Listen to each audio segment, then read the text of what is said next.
Hello everyone, स्वागत है आपका एक और नई वीडियो में। इस वीडियो में हम जानने वाले हैं एसक्यूएल क्वेरीज को।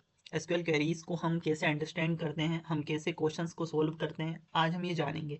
ये वीडियो आपके इंटरव्यू पर्सपेक्टिव से बहुत ज़रूरी रहने वाला है।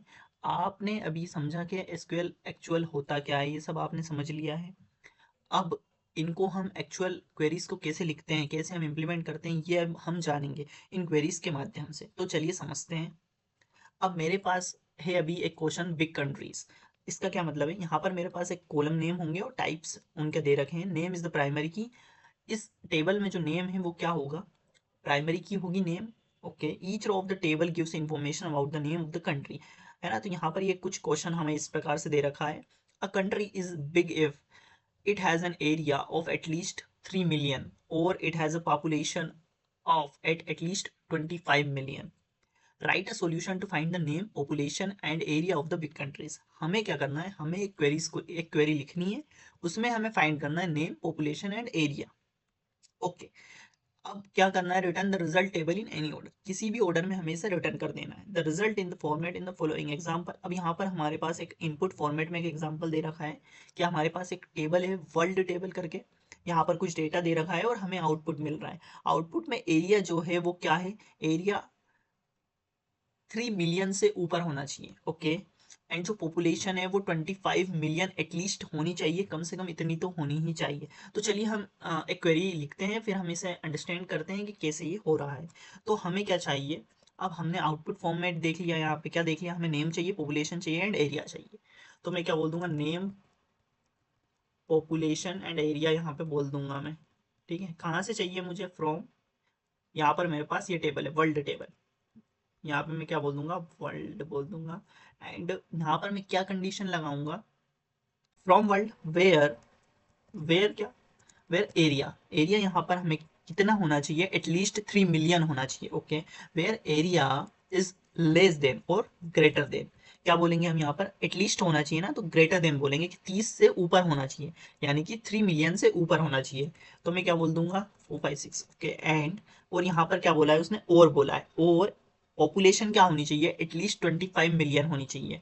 ओके, और पॉपुलेशन क्या होनी चाहिए, population is greater than equals to 25,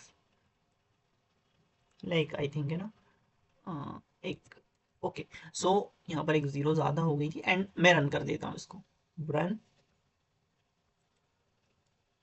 run run run, और यहाँ पर ये कंप्लीट चल चुका है, मतलब जो मेरा आउटपुट है यहाँ पर वो एक्सपेक्टेड आउटपुट से मैच कर रहा है। अब मैं इसको सबमिट कर देता हूँ। ओके, ओके, और यहाँ पर ये सबमिट हो चुका है।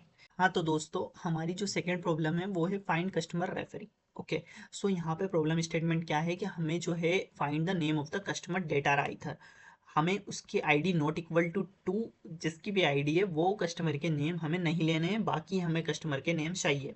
अब हमारे पास एक इनपुट टेबल है, कस्टमर टेबल। यहाँ पे मेरे पास तीन कॉलम्स है, ID, name and referee ID.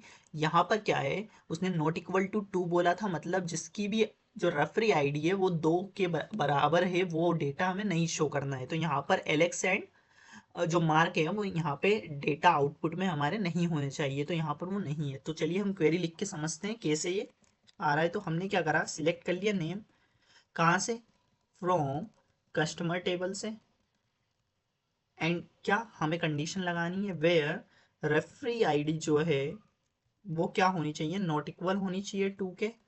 और अब यहाँ पर कुछ वैल्यूज में जो है नल भी है रेफरी आईडी, तो हमें उसे भी बोलना पड़ेगा, क्या बोलना पड़ेगा कि रेफरी आईडी इज नल।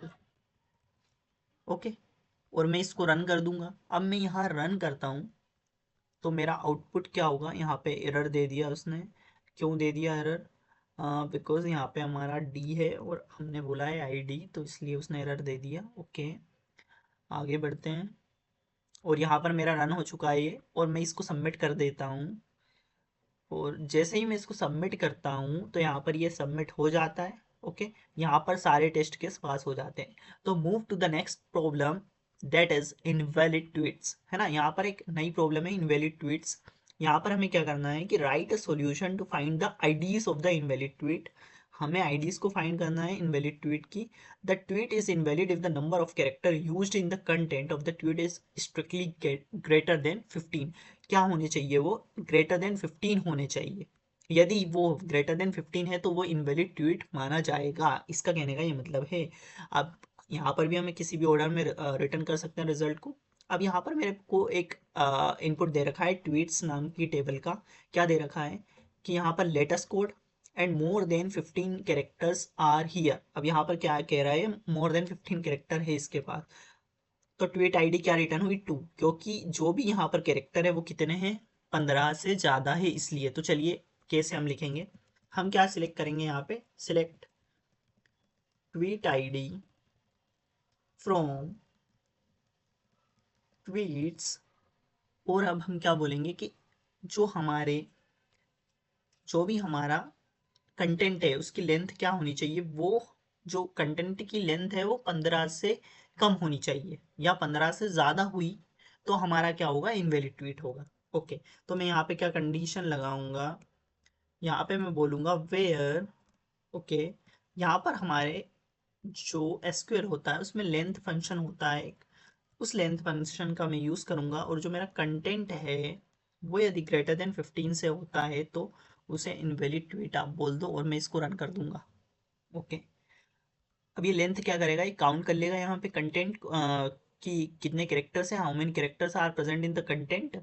और यदि वो 15 से ज़्यादा है तो यहाँ पर हमारा एक्सेप्ट हो चुका है। अब मैं इसको सबमिट करके देख लेता हूँ।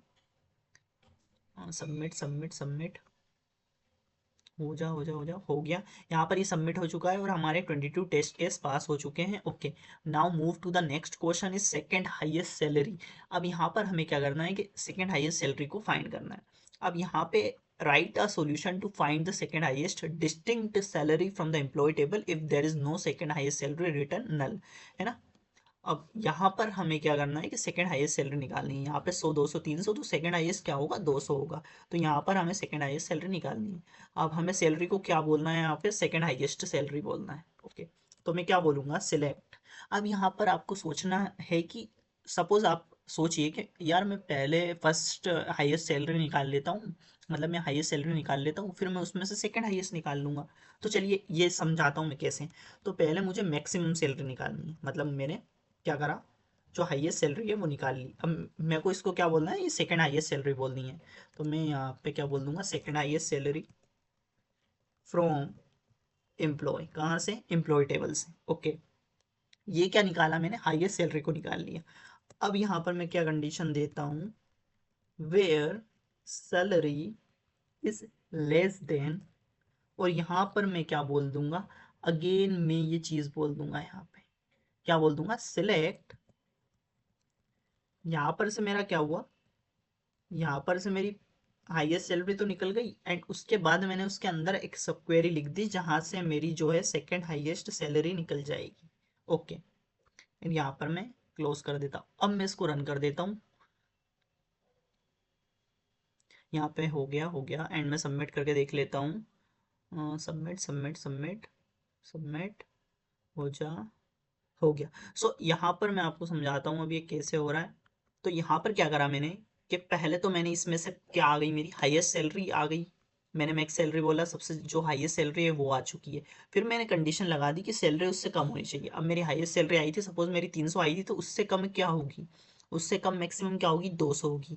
तो वो 200 मेरी रिटर्न हो जाएगी। ओके, तो इस वीडियो में दोस्तों इतना ही। मिलते हैं नेक्स्ट वीडियो में। यदि ये वीडियो आपको पसंद आया हो तो लाइक करें, चैनल को सब्सक्राइब करें ऐसे ही कंटेंट के लिए। थैंक यू गाइज, मिलते हैं नेक्स्ट वीडियो में।